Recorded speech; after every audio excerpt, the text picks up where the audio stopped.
ನಮಸ್ಕಾರ ಸ್ನೇಹಿತರೆ, ಹೇಗಿದ್ದೀರಾ ಎಲ್ಲರೂ? ಇವತ್ತು ನಾನು ಒಂದು ತುಂಬ ಇಂಪಾರ್ಟೆಂಟ್ ವಿಚಾರದ ಬಗ್ಗೆ ಮಾತಾಡಬೇಕು ಅಂತ ಬಂದಿದ್ದೀನಿ. ನೋಡಿ, ನಾವು ಪ್ರತಿದಿನ ಏನಾದರೂ ಕೊಂಡಿರ್ತೀವಿ ಅಲ್ವಾ? ತರಕಾರಿ, ಬಟ್ಟೆ, ಮೊಬೈಲ್, ಆನ್ಲೈನ್ ಆರ್ಡರ್ ಅಂದರೆ ನಾವು ಪ್ರತಿದಿನ ಗ್ರಾಹಕರೇ. ಆದರೆ ಒಂದು ಪ್ರಶ್ನೆ, ನಮಗೆ ನಮ್ಮ ಹಕ್ಕುಗಳ ಬಗ್ಗೆ ಗೊತ್ತಾ? ಡಿಸೆಂಬರ್ 24 ಭಾರತೀಯ ಗ್ರಾಹಕ ಹಕ್ಕುಗಳ ದಿನ.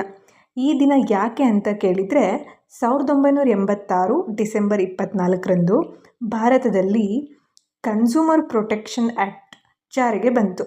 ಅಂದಿನಿಂದ ಈ ದಿನವನ್ನು ಗ್ರಾಹಕರ ಹಕ್ಕುಗಳ ದಿನ ಅಂತ ಆಚರಿಸ್ತಾರೆ. ಒಂದು ಸಣ್ಣ ಉದಾಹರಣೆ ಹೇಳ್ತೀನಿ. ನೀವು ಆನ್ಲೈನ್ನಲ್ಲಿ ಡ್ರೆಸ್ ಆರ್ಡರ್ ಮಾಡ್ತೀರಾ. ಫೋಟೋದಲ್ಲಿ ಸೂಪರ್, ಬಟ್ ಬಂದಿದ್ದು ಟೋಟಲಿ ಡಿಫ್ರೆಂಟ್. ಅಲ್ಲಿ ನಾವೇನು ಮಾಡ್ತೀವಿ, ಏನು ಮಾಡೋದು ಅಂತ ಸುಮ್ಮನೆ ಇರ್ತೀವಿ. ಅದೇ ತಪ್ಪು ಸ್ನೇಹಿತರೆ. ನಮಗೆ ಹಕ್ಕುಗಳಿವೆ. ಸರಿಯಾದ ಮಾಹಿತಿ ಕೊಡಬೇಕು. ಕೆಟ್ಟ ಪ್ರಾಡಕ್ಟ್ ಕೊಟ್ಟರೆ ಬದಲಿಸಬೇಕು. ಮೋಸ ಮಾಡಿದರೆ ದೂರು ಕೊಡ್ಬೋದು. ಇದು ಕೇವಲ ಮಾತು ಅಲ್ಲ, ಕಾನೂನು ಇದೆ. ಇವತ್ತು ಕನ್ಸ್ಯೂಮರ್ ಪ್ರೊಟೆಕ್ಷನ್ ಆ್ಯಕ್ಟ್ 2019 ಇದೆ. ಆನ್ಲೈನ್ ಶಾಪಿಂಗ್ ಕೂಡ ಇದರ ಒಳಗಡೆ ಬರುತ್ತೆ. ಇನ್ನೊಂದು ಸೂಪರ್ ಯೂಸ್ಫುಲ್ ಇನ್ಫಾರ್ಮೇಷನ್ ಹೇಳ್ತೀನಿ. ಮೋಸವಾದರೆ ನೀವು ಕನ್ಸ್ಯೂಮರ್ ಹೆಲ್ಪ್ಲೈನ್ 1915ಗೆ ಕರೆ ಮಾಡ್ಬೋದು.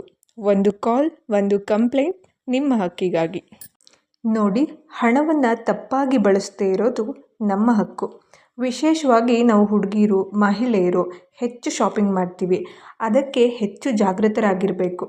ಅದಕ್ಕಾಗಿ ಸ್ನೇಹಿತರೆ, ಈ ಡಿಸೆಂಬರ್ 24 ನಿಮ್ಮ ಹಕ್ಕುಗಳನ್ನು ನೆನಪಿಸ್ಕೊಳ್ಳಿ. ಬಿಲ್ ತಗೊಳ್ಳಿ, ಪ್ರಶ್ನೆ ಕೇಳಿ, ಮೋಸವಾದರೆ ಮೌನವಾಗಿರಬೇಡಿ. ಹಕ್ಕು ತಿಳಿದ ಗ್ರಾಹಕ ಬಲಿಷ್ಠ ಗ್ರಾಹಕ. ಈ ವಿಡಿಯೋ ಉಪಯೋಗವಾಗಿದ್ದರೆ ಲೈಕ್ ಮಾಡಿ, ಶೇರ್ ಮಾಡಿ, ಸಬ್ಸ್ಕ್ರೈಬ್ ಮಾಡಿ. ಇನ್ನೊಬ್ಬರಿಗೆ ಅರಿವು ಮೂಡಿಸೋಣ. Thank you.